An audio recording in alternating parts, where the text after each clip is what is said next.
Grabe, kapansin-pansin ito mga Mima. Marami pong nagulat at hindi makapaniwala dahil nga po dito sa kanilang nasaksihan. Yes mga Mima ha. Marami pong nagulat dito at maaari din daw ganito ang mangyayari o ganito rin din ang maging image po or kaganapan sa love team po nila Beyonce at Kalingap Edo.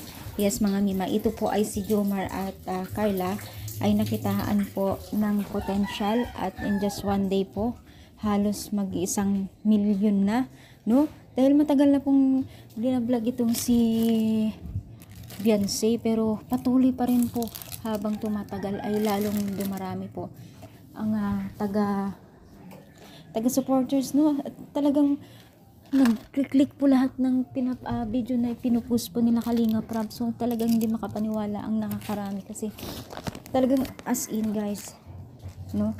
Itong si Carla at si Beyonce ay talagang papaunahan, no, sa viewers, kaya sobrang nakakatuwa naman kasi kahit papano talagang marami pa rin pong nagmamahal sa Team Kalingap kahit anong gawin po ng mga tao na sa paligid nila na paninira ay patuloy pa rin po ang blessing at lalong lumalaga po ang blessing sa kanilang pagtulong. Kaya nga kung kabutihan ang inyong ginagawa ay ang Diyos ang kakampi niyo, di ba? Totoo yan.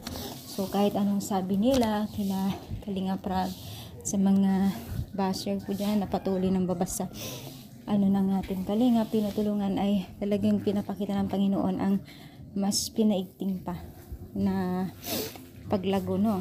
So ano yung masasabi? Comment down, palike po ang ating video at supportahan po natin sila Kalingap Rob. Thank you so much, more power and God bless po guys.